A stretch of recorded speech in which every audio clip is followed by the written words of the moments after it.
She said it with a smirk. Her voice carried no apology, just that bratty satisfaction she'd mastered since childhood. Oops, my bad. Guess you should have helped me with that 29 grand. The laptop hissed, drowned, sparks snapping as it sank. My mother's voice chimed in almost on cue, sugar-coated poison. It's just an accident. Don't be dramatic. Accident. That word burned. I looked at the ruined machine, years of work wiped out by her petty tantrum, and I smiled. Not outwardly, inside, quiet, sharp, and cold. Because in that moment, I knew exactly what I'd do. We grew up under the same roof, my sister and I, but it always felt like different houses. Mine was built on discipline, late-night studying, scraping for scholarships, clawing for a life. Hers was built on excuses, every failure cushioned, every mistake smoothed over by our mother's indulgence. When she tanked her grades, it was creativity. When she maxed out credit cards, it was just exploring.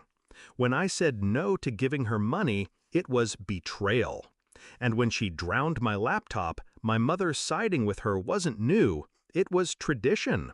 Still, I didn't yell, I didn't threaten, I let the silence settle. I let them think they'd won. But that night, when the house was asleep, I made a few calls, changed a few passwords, opened a few back doors into systems my sister never knew I had access to. Because here's the thing, while she partied and posted, I built. My laptop wasn't just a machine, it was a vault. And in it, among my own work, I'd quietly collected everything about hers. She called it a business idea, but I knew what it really was, an MLM scheme, already bleeding her credit dry. She'd begged me for $29,000 like it was pocket change. When I refused, she muttered that I was selfish, that I owed her. So I owed her. Fine, I'd pay in full. At 6:15, she woke to screams. Not mine, hers. Her phone exploded with alerts, bank accounts frozen, credit cards declined.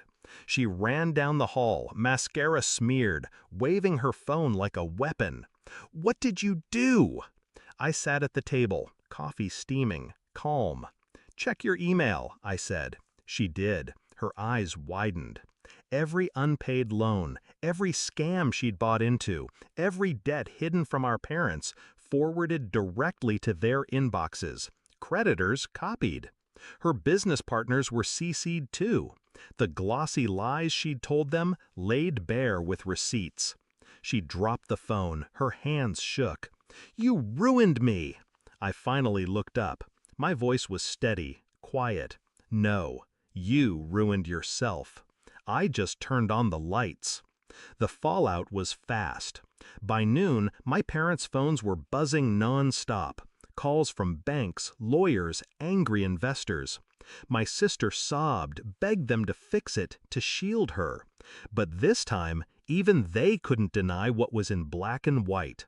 Their golden child wasn't creative. She was reckless, a fraud, a parasite. And I was the one who had proof. That night, the house felt different.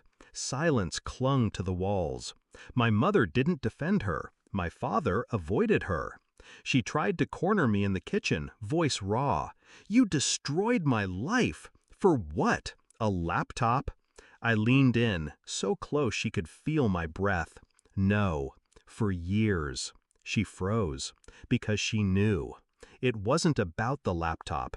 It was every sneer, every demand, every time she leaned on me like I existed to carry her weight. The laptop was just the last straw. The next week, creditors came knocking. She lost her car, her business, her friends. The family name she used to brag with became a liability. And me? I kept moving forward. New laptop, new locks, new distance. My parents tried, weakly, to guilt me. "She's your sister." I just smiled. Exactly. Funny thing is, revenge wasn't loud. It wasn't a scene. It was quiet, methodical, precise. like chess. She made her careless moves, and I waited, patient. Then, one morning at 6:15, the board flipped, and all her pieces scattered. Now when she passes me in the hall, her eyes drop. She doesn't smirk, she doesn't speak, she knows better. And me? I sip my coffee, open my new laptop, and keep working. Because revenge isn't rage, it's clarity, it's silence. It's watching the ones who called your loss an accident choke on the consequences they never thought would touch them. I didn't destroy her, I simply stopped saving her. And that was enough.